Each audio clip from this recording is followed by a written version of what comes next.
Bom dia, meus queridos seguidores aqui da TV Cacau. Está começando mais um Papo Produtivo, esse programa que fala de chocolate, fala de cacau, com uma conversa sempre bastante produtiva com quem entende desse assunto.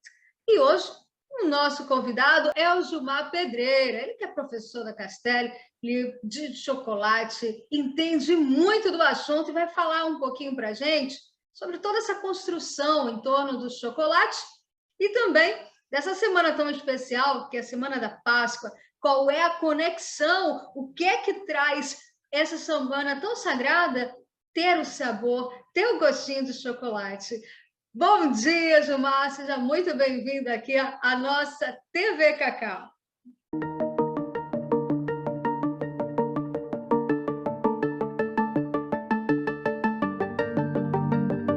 Bom dia, Caliana. É um prazer estar com vocês e com todo o seu público da TV Cacau. É uma honra poder falar com você e com todos.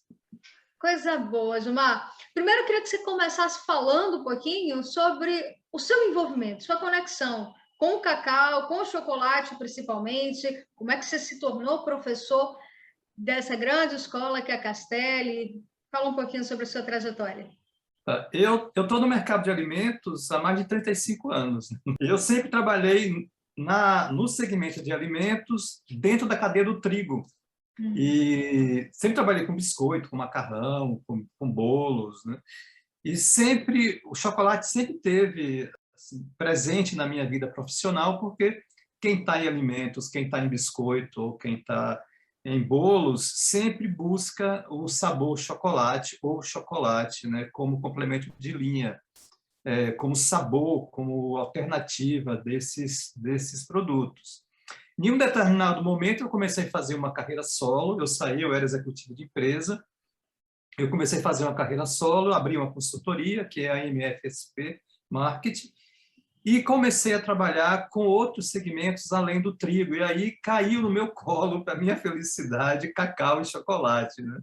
Eu fui convidado para fazer um trabalho na Harold, na empresa Harold, que é uma empresa de chocolates e coberturas, e de lá para cá eu fiquei completamente apaixonado, envolvido com chocolate, já desenvolvi diversos trabalhos com outras empresas, e aí nessa história da Harold, eu me aproximei muito. A Harold tem um programa muito forte de treinamento, de ponto de venda, para treinar as pessoas nos produtos. E eu, sendo consultor da área de marketing, eu aproximei a empresa desse universo da educação, do ensino, né? E apareceu a Castelli. Logo depois, a Silvana Castelli me convidou para ser professor, e hoje assim, é uma das minhas atividades muito assim, prazerosas que eu faço. Eu tenho algumas disciplinas, eu trabalho lá com História e Cultura do Cacau e Chocolate, a gente chama dos Omecas ao Bintubá, que é uma visão mais internacional, mais mundial da história do cacau e chocolate. Logicamente que a gente traz isso também para o Brasil, para falar do universo do cacau e chocolate nessa visão histórica. Também eu tenho algumas disciplinas, eu trabalho também lá com design de embalagem, sempre voltado para esse segmento mais artesanal, o segmento Bintubá, Tritubá também, tendências na área de alimentos e comportamento do consumidor. E esse ano nós vamos inaugurar uma disciplina nova, que era uma demanda muito grande, que é marcas e patentes voltada para as pessoas que não estão ligadas à área jurídica, né? É uma visão mercadológica, não uma visão jurídica.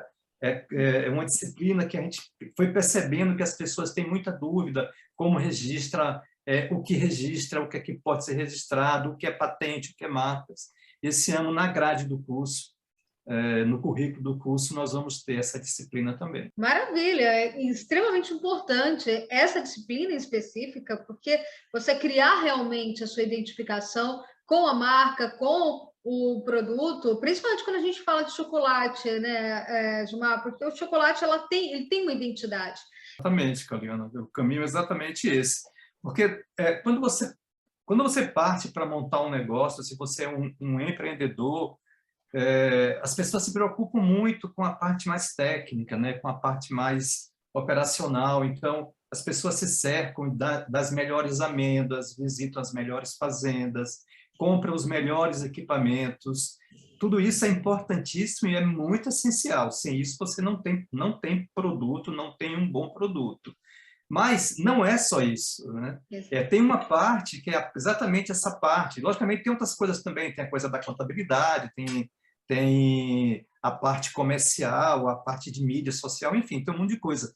Mas quando você parte para o design, para o registro e para a sua propriedade, a sua identidade, as pessoas acabam negligenciando um pouco, assim, isso eu posso fazer, isso eu fico brincando com meus alunos, eu falo, e não, o meu sobrinho sabe operar um Apple, então deixa o sobrinho fazer, o afilhado fazer.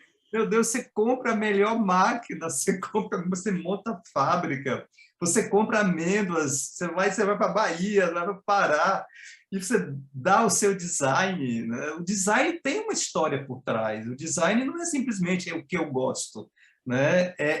O que eu gosto faz parte do meu briefing, mas eu preciso olhar qual é a minha proposta de marca, qual é o meu propósito, né? Tudo isso vai gerar a sua identidade, vai gerar o seu design de embalagem. Em muitos casos, às vezes, as coisas não dão certo exatamente por isso. Você acaba sendo mais um. O design é que vai diferenciar você, né? O design, a embalagem, o posicionamento é quem vai te diferenciar. Porque quando você chega numa gôndola, quando você abre um site, um e-commerce, ou um marketplace para você comprar alguma coisa, que tem lá um mundo de marcas, você não tem como degustar aquilo tudo. Você vai comprar pela afinidade que você tem com o design, né? E é exatamente isso que a gente frisa muito dentro da escola e da disciplina. Dê valor a isso, né? Invista nisso. É preciso investir nisso também. É Exato. fundamental. E a gente, tomando como base aqui a região sul da Bahia, Bahia em si, são 105 marcas, por exemplo, de chocolate. Por aí. A gente, se nós formos parar de maneira racional, menos de 5% delas são conhecidas, realmente Sim. conhecidas. E provavelmente a questão que seja justamente esse ponto. A identificação, a marca, a referência, o marketing que não está relacionado meramente só à embalagem, mas e sim ao caminho que essa embalagem vai percorrer, né? Onde é que ela vai estar inserida, qual é o campo mercadológico, o campo do consumidor em potencial, ou aqueles que a gente busca conhecer. E puxando por essa linha, Gilmar, o consumidor do chocolate orgânico, do chocolate mais rebuscado, aquele chocolate que sai da esfera da guloseima e entra na esfera realmente do chocolate trabalhado, de qualidade em teor.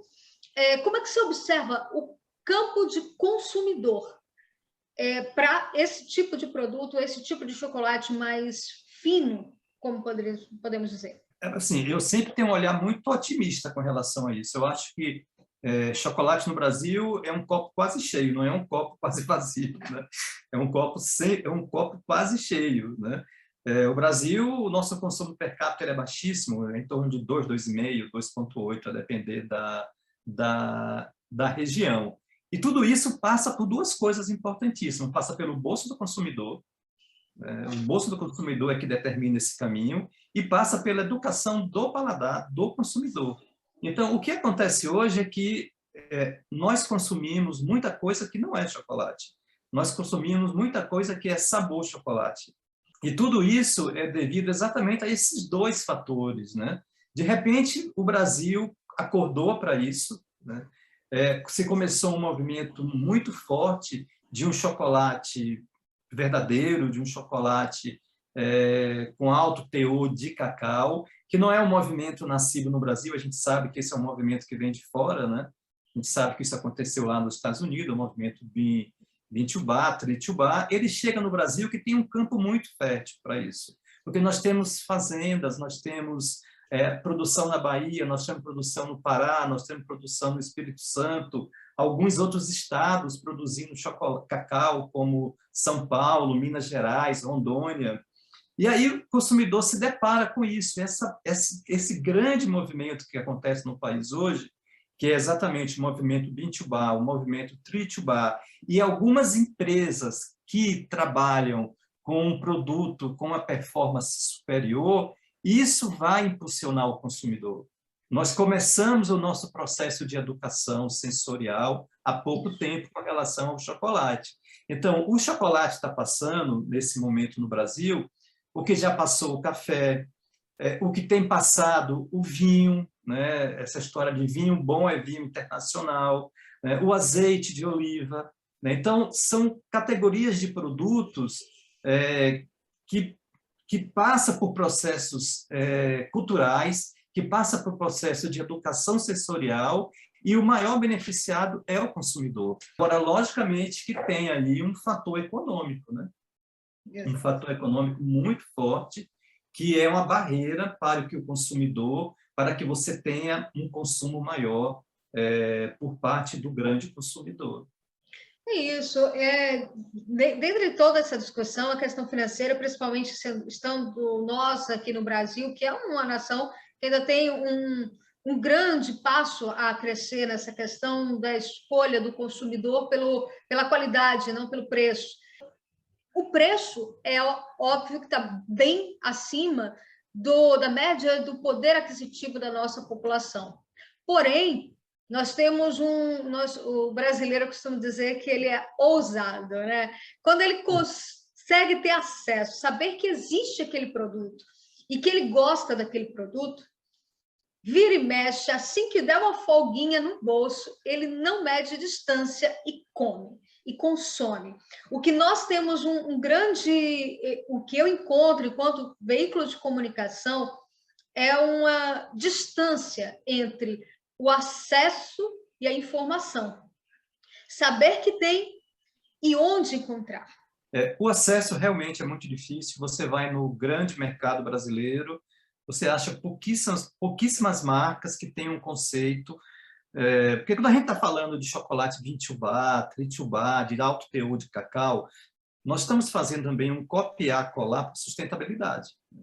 Então, esse é um aspecto da sustentabilidade, do respeito à natureza, ao trabalhador, aos padrões sociais, ambientais. Isso é uma coisa que é muito ligada a esse movimento, né?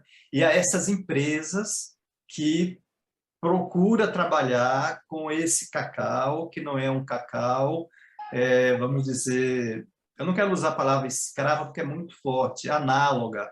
A gente sabe que é uma cultura muito perversa ainda, né? O cacau ainda é uma cultura muito perversa, principalmente nos países africanos, né? Então, quando você está falando de um produto desse, de alto teor, Bean-to-Bar, Tree-to-Bar, você está falando muito de sustentabilidade no conceito mais bonito que é sustentabilidade, né? A outra coisa também importante é que o acesso é muito difícil. As grandes empresas elas não compram pequenas marcas, né? As grandes redes de supermercado não compram pequenas marcas. São poucas os grandes mercados que você chega lá e vê uma gôndola repleta disso, né? Mas, se a gente pode falar que a pandemia trouxe alguma coisa de bom, eu não sei se eu posso falar assim, né? Essa facilidade que o consumidor adquiriu durante a pandemia de se jogar na compra online ajudou muito o movimento Bean-to-Bar. Não teve crise para o movimento Bean-to-Bar durante a pandemia. Não houve queda de vendas, né? Pelo que a gente não tem um número, eu não tenho um número, mas as conversas que a gente tem, né, com as pessoas de mercado, a gente sabe que não houve uma queda expressiva como houve com algumas categorias, porque o consumidor se arriscou, o consumidor passou a confiar mais. Então, o e-commerce, o marketplace, as vendas online são realmente os canais de acesso, né? E fora isso, é a divulgação mesmo, é o dia a dia, a divulgação. E a imprensa tem tido um papel muito importante. Vocês é um exemplo, né? Vocês são uma TV voltada para isso. E, por outro lado, esse mercado é que tem que provocar isso. Somos nós, fabricantes de chocolate, fabricantes de Intubá, Tritubá, que temos que provocar isso. Então, a gente não tem que ficar chateado, por exemplo, quando vê alguém querendo vender um coelho de Páscoa por R$ 1.300. Nós temos que ficar felizes com isso, porque a mídia que está em torno disso, a gente sabe que aquele cacau que está na... Tudo bem, não é um Tritubá ou um Bitubá, mas nós estamos falando de mercado de chocolate como um todo. A gente sabe que aquele chocolate que está ali dentro é um chocolate sustentável. Isso é verdade. É um chocolate sustentável. Então, aquele coelhinho de R$ 1.300, que foi feito 40 apenas nessa Páscoa, ou aquele ovo lá de R$ 5.000, de 12 quilos, aquilo gera mídia espontânea. E é isso que o pequeno produtor precisa fazer, ter essa criatividade de provocar esse mercado. Nós estamos vendo aí agora, saiu o ranking da Veja, São Paulo, da Vejinha, e nós tivemos vários pequenos fabricantes, Tritubá, Bintubá presente, teve a Mission Chocolate, teve a Galete, vamos esquecer de outros, mas teve quatro ou cinco, eu me lembro bem agora de Mission e de Galete. Por quê? Porque fizeram um produto diferente, fizeram um produto que chama atenção, é um produto um pouco mais caro, mas é um produto que vai movimentar o mercado, que vai movimentar a marca, e a partir desse produto você está vendendo outros produtos de valor um pouco menor para atingir outras classes sociais, até com poder aquisitivo menor. Então, tudo é um conjunto. Eu não posso ter só a melhor amêndoa, a melhor ideia, eu tenho que ter uma estratégia, eu tenho que ter um marketing, eu tenho que ter uma rede social ativa, eu tenho que ter ideias criativas, né? E a gente está vendo muito isso, né? Com esses pequenos fabricantes, todos eles. Isso, se mostrar para o mercado, para que o mercado entenda o que é que tem dentro da composição da cadeia produtora do cacau e do chocolate, para que haja um efeito colateral, né, do consumidor entender que existe aquele produto e dar valor ao que é este produto. A grande indústria não vai ficar parada. O que a gente percebe agora é que o Bintubá está por aí, está indo, né? Tem muitas marcas.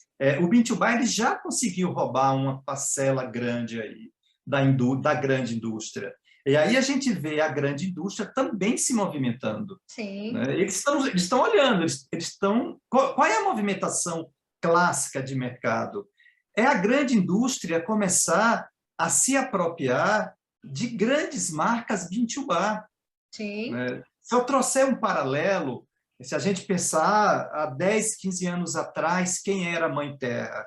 Né? Quem era a marca Mãe Terra, uma empresa que tinha como pilar estratégico sustentabilidade, saudabilidade. De repente, a Mãe Terra se tornou uma coisa tão grande. A Mãe Terra, 15 anos atrás, era o Bintubá hoje, por exemplo. Hoje, a Mãe Terra faz parte da Unilever. Né? Foi comprada pela Unilever. Ela precisava de uma marca que passasse essa notoriedade, que passasse essa ideia de saudabilidade, sustentabilidade para o consumidor. Em vez de você construir uma marca, você compra a Mãe Terra. Eu não estou falando valor, né? Eu não estou falando que isso é positivo ou negativo, eu estou falando que esse movimento ele é perfeitamente previsível no movimento Bintubá também. Essas marcas todas que estão se sobressaindo no mercado, as grandes empresas elas vão ficar de olho nessas marcas. Em algum momento, essas marcas elas podem ser sugadas pelas grandes empresas.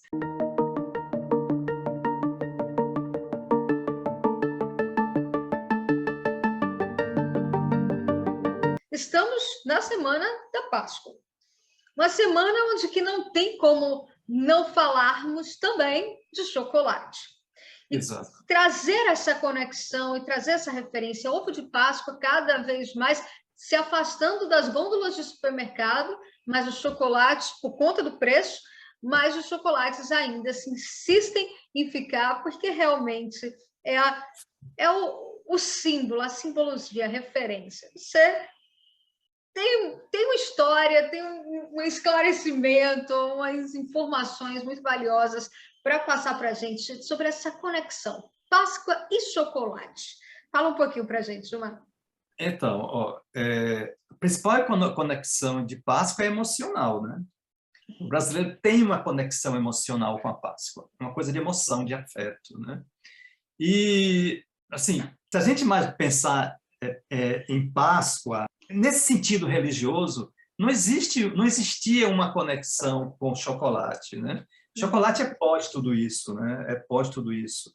A gente sabe que toda essa história de Páscoa é uma história pagã, né? É uma história que vem lá de uma deusa nórdica chamada Ostara ou Eostre, né?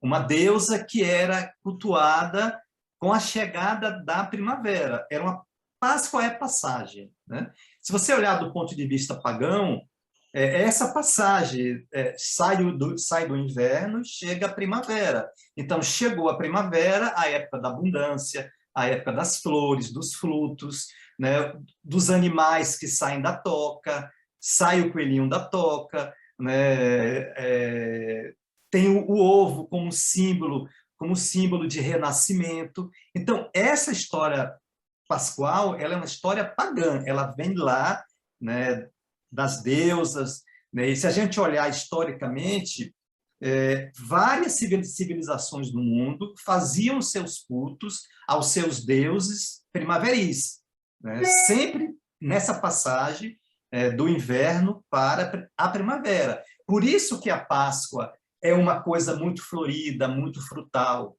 né, fora do Brasil, e que no Brasil a gente não usa isso, né? Agora você tem algumas empresas que estão sacando isso, que estão com um olhar mais atento a isso. Páscoa não é essa coisa de brilho, né, de dourado, prateado, chuvinha, areia prateada, não, luzinhas. Não, Páscoa é natureza, Páscoa é renascimento, é aquela coisa de sair do inverno, né, e chegar na primavera. Então, quanto mais flores, quanto mais frutas, mais simbolismo você casa com Páscoa. Agora, a gente está falando do quê? Da Páscoa deles, lá do hemisfério norte, né? Porque aqui nós não saímos do inverno para a primavera. Nós estamos saindo do verão. Verão pro... Né? Saindo do verão. Então, mais uma vez, a gente, como país colonizado, herdamos isso, né? Então, se a gente herdou a neve no Natal, que é pleno inverno, por que a gente também não busca, não vai ter não se aproxima mais dessa identidade histórica da Páscoa? Em vez de ficar enchendo o ovo de brinquedo, o ideal seria você, já que a gente se aproxima, que a gente copia, né? Nós estamos copiando o Natal com neve, por que a gente não copia também a primavera no seu sentido mais histórico, né? Que é a coisa pagã mesmo, do culto ao Deus, ou a deusa que está chegando e está trazendo abundância. Só que aconteceu o seguinte, com a evolução do tempo, né, a igreja ela não permitia esse culto aos deuses pagãos. Você ficar cultuando essa deusa chamada Ostara, Eostre, essa deusa cultuando com galinha, cultuando com coelho, cultuando com ovinho pintado. Então, o que é que a igreja fez? A igreja simplesmente ressignificou isso. Ela ressignificou. A igreja ela não acabou com a tradição, né, do presente, da celebração. A igreja queria acabar com o Deus pagão. Uhum. E o momento foi muito propício, porque a ressurreição de Jesus Cristo, né, acontece na Páscoa. Então, estava tudo casado, estava tudo ali casado. É uma questão mesmo de marketing, né? De marketing religioso, né? Então, a ressurreição, Deus ressuscita no período de Páscoa, então vamos celebrar esse meu Deus católico, né? Então, a Páscoa é isso para os católicos, né? Para os católicos romanos, os católicos ortodoxos, que são a ressurreição de Cristo, né? Essa passagem é uma passagem. Olha como uma coisa engraçada, passagem da morte para a vida, né? Deus sai da morte para a vida eterna, né? Quando você pega o Deus pagão, você está saindo do inverno para a primavera. E aí tem também a Páscoa judaica, que ela é muito anterior à Páscoa católica, que também é uma passagem, que é toda a história de Moisés, é toda a história, né, da saída do Egito para a Terra Prometida, né, que é uma passagem também. Então, são 3 Páscoas que se celebram em datas muito próximas, mas que têm significados diferentes, mas com muita conexão uma com a outra. Tanto é que a Páscoa, a data da Páscoa católica é uma, a Páscoa ortodoxa é outra, porque a Páscoa ortodoxa, o católico ortodoxo, ele segue o calendário juliano, não é o calendário gregoriano. A nossa Páscoa é baseada no calendário gregoriano e a Páscoa judaica é baseada no calendário hebraico. Então, são 3 Páscoas, com todos os sentidos. Onde entra o chocolate aí? Como é que entra esse chocolate? O chocolate só vai entrar mesmo lá nos anos 1800, né? Primeiro, teve que se resolver uma questão muito forte dentro da Igreja Católica. O chocolate quebra ou não o jejum da Quaresma? Isso era uma grande discussão. Você levou 200 e tantos anos discutindo se chocolate era alimento ou bebida. É alimento ou bebida? Para o chocolate entrar de vez na Europa, quando ele saiu lá do México, e chegar até a Europa, nos países, na Espanha, na França, na Inglaterra, ele teve que passar por toda aquela avaliação medicinal, da medicina galênica, e também a aprovação da igreja. Tinha que classificar o produto, o novo produto desse novo mundo que era o México, que eram as Américas, né? É bebida ou é comida? E a igreja deu esse aval, que o chocolate não quebrava o jejum da Quaresma. Por que ele falou isso, a igreja? Porque eles estavam apaixonados por chocolate. Eles bebiam chocolate, já eram viciados em chocolate. Todos os papas, todos os padres, todos os reis, né? Eles já estavam viciados em chocolate. Você acha que eles iam dizer que quebrava o jejum? Se ele dissesse que quebrava o jejum, o que acontecia? Ninguém ia poder comer chocolate na Páscoa. E não era comido, era bebido, né? Então, assim, eles dizem assim, se for feito com água, né? Se for feito com água, o chocolate, que era uma bebida feita com água, né?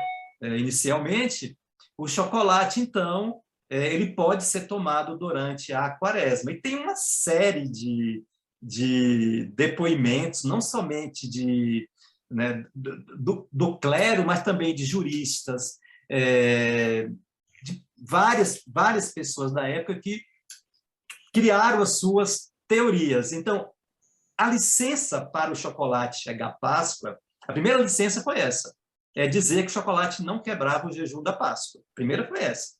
Depois, a segunda foi você poder tornar esse chocolate uma coisa comível, né? Porque o chocolate era bebido, era aquela barra muito dura, muito rústica, não era uma coisa comida. Então, você tem todo um processo histórico, né, dos grandes industriais, desde Van Houten, né, o Rodolf Lindt, que foram aprimorando isso. Em 1873, uma fábrica de Bristol, na Inglaterra, fez o primeiro ovo de Páscoa. Mas ela conseguiu fazer o ovo de Páscoa porque alguém já tinha extraído a manteiga, já tinha misturado a manteiga com pó e já se conseguia moldar aquilo. Então, o ovo de Páscoa é uma coisa muito recente, historicamente. É de 1873. E aí tem outra coisa também muito importante, porque a J.S. Fry, que foi a primeira a fazer esse ovo de Páscoa, e logo depois seguida, em 1875, pela Canterbury, que existe até hoje, a fábrica Canterbury, está aí, existe, pertence hoje a Mondelez, ela consegue o quê? Ela consegue criar o chocolate, fazer com que o chocolate seja uma coisa presenteável. Chocolate é um presente. Ela coloca, isso não foi na Páscoa, isso foi um pouco antes de Páscoa, ela coloca chocolate em uma caixa no formato de coração. E aí as pessoas começam a associar chocolate com presente, com amor, com afeto, né? Essa associação do chocolate como presente, mais a fabricação dos primeiros ovos, o chocolate então vira uma coisa um produto a ser presenteado e a ser feito na Páscoa. Mas isso para quê? Para a Páscoa católica, dos ortodoxos e de nós católicos, né? Porque se você vai para a Páscoa judaica, chocolate não entra. Porque durante o período de Páscoa, os judeus eles não comem comida fermentada. E chocolate é fermentado. O chocolate ele não entra na Páscoa judaica. Apesar de ter algumas empresas fora do Brasil, se você pesquisar, você tem um chocolate kosher para a Páscoa judaica. Mas é muito raro. E aí a gente se pergunta, esse país, com a comunidade judaica que tem no Brasil, como que ninguém até hoje não fez o chocolate? Né? Para eles específico. Aí você pode perguntar assim, mas pode fazer chocolate sem fermentação? Lógico que pode. Sempre pode. Né? Você acha que os maias, os olmecas, ou lá as primeiras civilizações que tomavam chocolate, eles sabiam o que era fermentação? Sabia nada. Eles pegavam aquele negócio, a amêndoa, colocavam no sol, secava, lógico que ali tinha uma certa fermentação, né? E depois pegava aquilo e fazia o chocolate deles. O chocolate lavado, né? Ele não... Chocolate lavado, da CACEP, exatamente. E quando eu estive no México, eu fui visitar a CACEP, lá, os amigos da CACEP, lá em Tabasco, eles fazem chocolate sem fermentação, chocolate lavado. Acho que nem a comunidade judaica sabe disso. Eu andei conversando, quando eu escrevi aquele book, A História da Páscoa, ano passado, eu conversei com vários judeus. Eles não sabem que chocolate é fermentado. Eles sabem que eles não podem comer. Olha, e não sabem por que não podem. Não sabe, porque quando você fala que chocolate é um produto fermentado, na cabeça do consumidor, produto fermentado é pão, é chucrute, é cerveja. Chocolate não passa como um produto fermentado. Então, aí você tem uma oportunidade mercadológica muito grande de fazer um produto, né? Um produto muito interessante para essa grande comunidade judaica que tem no Brasil. E o chocolate lavado, o chocolate feito a partir do cacau lavado é uma delícia. Eu provei esse produto. É uma questão mesmo de adequação do paladar. E nós, brasileiros, logicamente, que abraçamos a Páscoa do chocolate como nenhum outro país do mundo, né? E isso, como? A partir de quê? Foram montando as fábricas no Brasil, as primeiras fábricas de chocolate, a Belry, no Rio de Janeiro, a Noggenbauer, no Rio Grande do Sul, a Lacta, né? São as primeiras grandes fábricas de chocolate no Brasil, e todas elas já começavam suas produções industriais com chocolate. E aí o negócio foi crescendo, e hoje essa loucura que chega aqui chegam os americanos e europeus e fica impressionado com essa Páscoa brasileira. Se fala de 20% a 30% do faturamento da indústria nesse período. É uma coisa assim. É a data mais importante para o universo do chocolate, né? De fato, exatamente. É a Páscoa. Agora, uma pergunta, Edmar. Coelho dá ovo? Essa pergunta é ótima, Caliana, porque todo mundo se faz essa pergunta. Mas coelho dá ovo? Por que coelho e ovo são os maiores símbolos da Páscoa? É a Páscoa pagã. São símbolos, não são símbolos pascuais. Isso não era símbolo de Páscoa. Isso era símbolo da passagem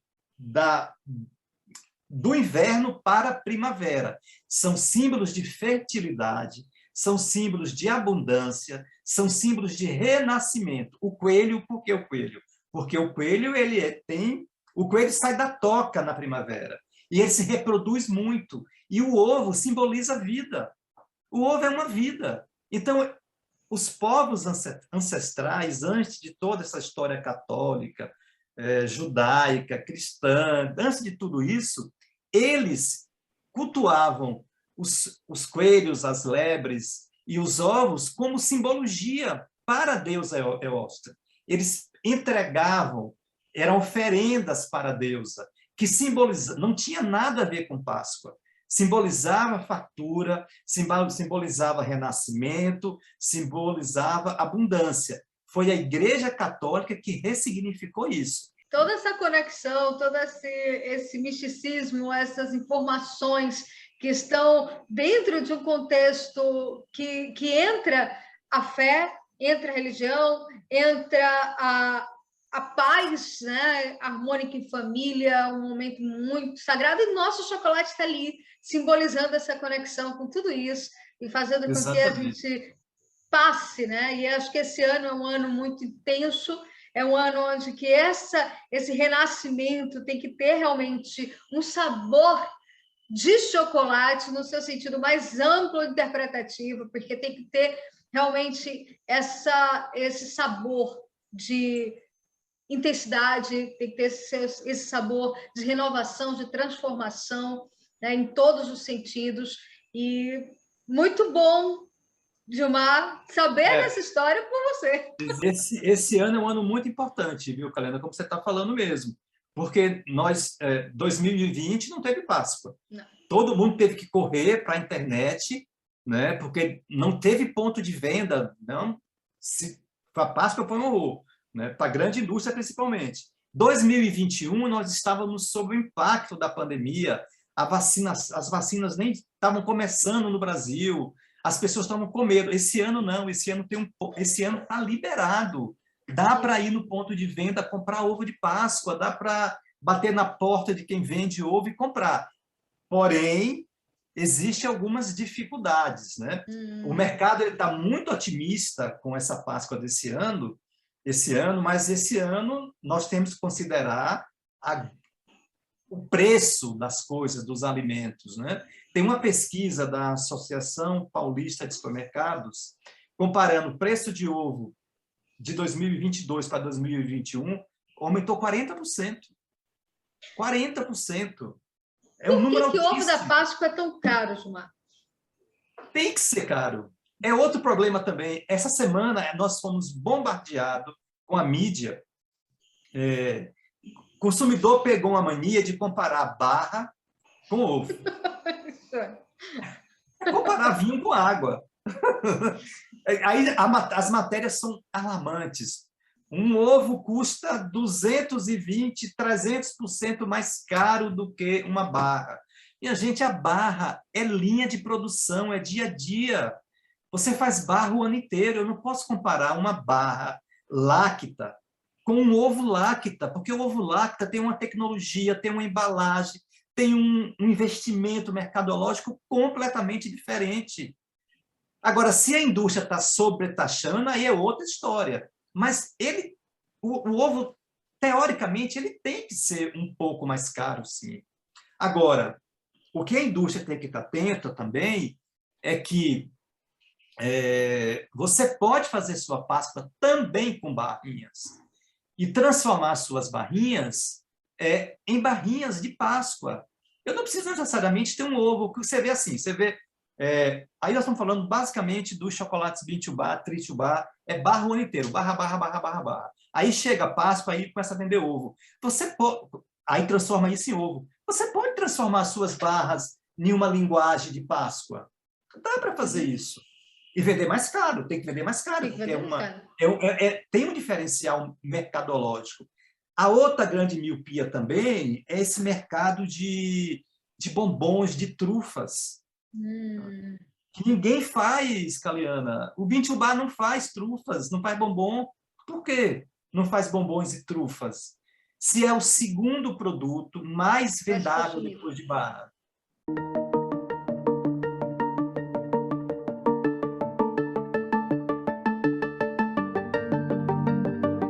Gilmar, Páscoa aqui, nós selamos contigo, né? Sabendo aí dessas histórias, né, que envelopam o nosso conhecimento, envelopam o nosso universo da cacauicultura, do cacau ao chocolate. Muito obrigada por essa brilhante conversa que tivemos. Feliz Páscoa para você. Para você também e para todos que estão nos ouvindo. E vamos comer chocolate. Brasileiro! Brasileiro, com qualidade e intensidade. Obrigado a vocês todos. Até mais. TV Cacau, produzindo conteúdos com fruto do conhecimento.